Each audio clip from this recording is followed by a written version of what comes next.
Mr. Harding, what is your definition of the word retarded? Well, it depends how it is used. I think it is a proper word if it's used as a verb, as a way to, um, as an action or something like that, that means something that is slowed or delayed. But unfortunately, that word has taken on a new meaning nowadays and is used as a noun or an adjective to describe someone or something. So I think in those formats, I find it to be very offensive. How do you feel about the issue of kids using this derogatory term, that is the word retarded? I think that a lot of kids don't really understand the implication of it when they use it that way. I don't think many kids are able to put a face or a person connecting it to the word. And typically, when there is a derogatory term or word, it's usually based off of ignorance because they don't know a person or they don't know someone that word impacts in a negative way, and so they just use it freely with no repercussion or attribution. And I think when you educate, whether it be kids or adults, and show them, this is how this is offensive and this is how this makes somebody feel, then you tend to see words or you tend to see deeds like that kind of disappear. Um, how does the R word make you feel considering your circumstances?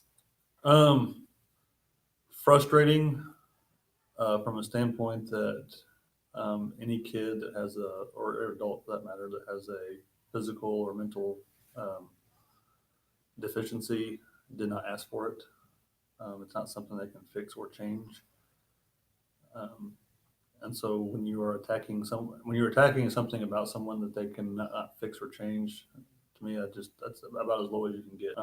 If somebody's choosing to act a certain way or somebody's choosing to be a certain way, and things, it's not ever right to put people down, but it's one thing where you can change who you are and how you're perceived. But when you have, like I said, children and adults that do not have that choice, do not have that power to change their disability or their circumstance, then I find that to be very offensive. Kind of one of the lowest things you can do to someone. Why do you think students use this word so much and make it so much of a loose term?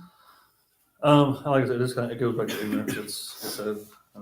For lack of a better definition, it's a catchy word, and it's an easy way to describe someone that's doing something foolish. So, um, just just like any other catchy words, that especially younger people pick up on and start saying, that it is what it is.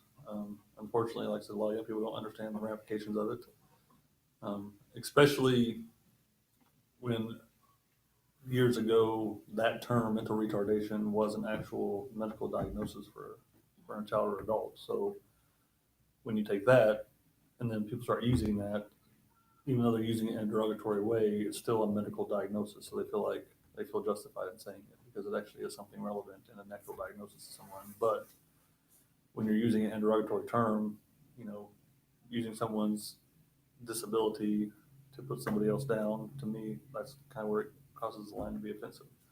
But I think, just like I said, a lot of kids, especially and adults, just don't understand that. They're not able to put a face to what they're saying and understand a real life situation. What could we do as a school to fix this issue? My biggest thing is just, it's a school, we educate, let's educate each other. And, for those of you that have a lot of access with kids in school or even with adults that have special needs, I think just educating your peers and making them, humanizing. A lot of times when you get into derogatory terms and stuff like that, it's because the word's kind of been dehumanized.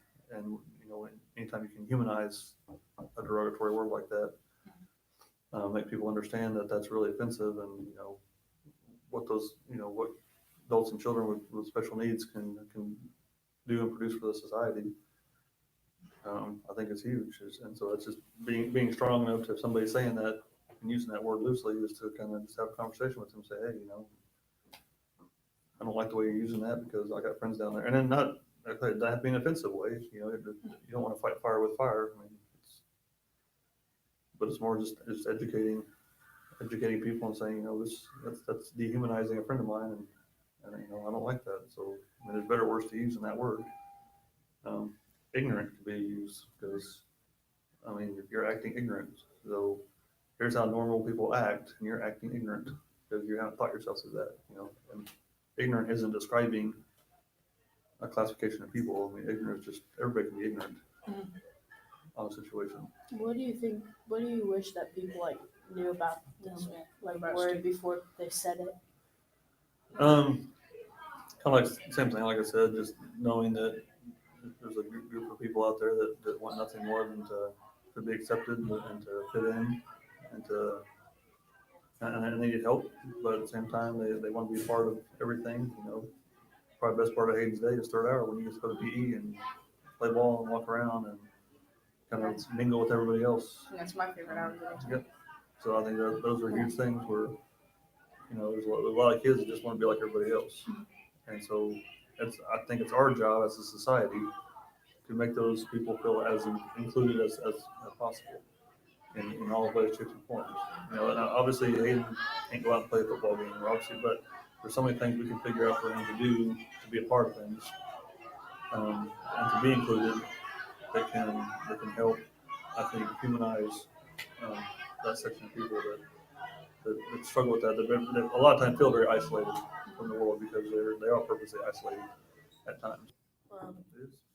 Do you, um, how special do you like feel like that we have a good teachers that are willing to have Provide for this. yes provide or not Oh, provide. I mean, I think North as a whole is amazing as far as just how open. You know, honestly, when I was student teaching at Joplin High School, that was one of the things, and that's way before I ever had a kid or even thought I'd have a kid with special needs. Is I always found it unique at how when I walked down the halls at Joplin High School, how the old Joplin High School before it blew away, there was an area called Eagle Alley. It was kind of right in the middle of the school, kind of big cross section of the whole school, and they're all like seniors sat here and juniors sat here and sophomores kind of sat here. But when you walk through there, there'd always be in this the special needs room is right here. The self-contained special needs room is right here. And so every hour you would always see those kids sitting with all the other kids in school all the time. And they were taken in and they were taken care of, and nobody messed with those kids. That I just thought that was cool. That was real powerful. That those kids would, I mean, they're the kind of cool kids in school, but they would have, you know, a kid with Down syndrome or something like that sitting right there next to them. They'll be interacting and talking and talking about what they're doing over the weekends and stuff like that. And I just thought, to me, that was just cool that that was alive and well on Joplin. And then kind of when I taught, you know, I always get involved. One of my jobs was to organize all the buddies to go out when the Special Olympics, and then I sat down with one of my teachers, and that's after I had Hayden. I was kind of living more into the special needs world, um, sitting down with Hayden and talking with her, and said, why don't we do something where like, because what I was doing is because I was a football coach, there's a lot of football players, cheerleaders, kids like that really didn't have a heart for special needs kids. They were just there to get out of school, kind of. Mhm. And they were good kids, and they did fine, but they didn't really know the kid. It was just they didn't know how to handle, they didn't know how to react, so they were just kind of standing there hands offish. And I said, why can't we develop something that where these kids know each other? Like there's 4 or 5 kids that know one kid inside and out. They kind of work together all the time. They always go with them everywhere they go. And so she's the one that kind of brought it to me. She goes, well, there's a program called Peer Buddy Program. And she brought it to me and showed me what it was. And once we started talking, I mean, we just launched it, and it's been phenomenal at Joplin High School. And that's kind of when I came here, I brought it here with me because I was in the same boat. I was like, well, Hayden's in elementary school. Why couldn't there be like 5th graders kind of be that person? And when I got here, I was kind of talking to Miss Conway. I said, well, why can't 7th and 8th graders kind of be buddies for these kids? And so that's my first year here. We launched that. And it's been phenomenal here. So when you go to the bowling alley, you see a bunch of North kids, and you see a whole bunch of Joplin High School kids. And about 3/4 of the Joplin High School kids are North kids. So I think we built something amazing here to where we're just, you know, we have kids who are just giving of themselves and they're helping others, and it's feeding right into the high school. And I think it's amazing.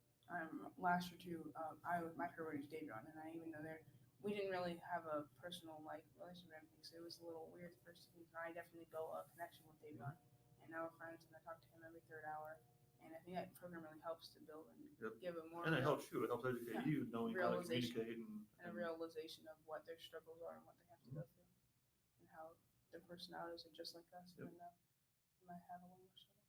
Yep.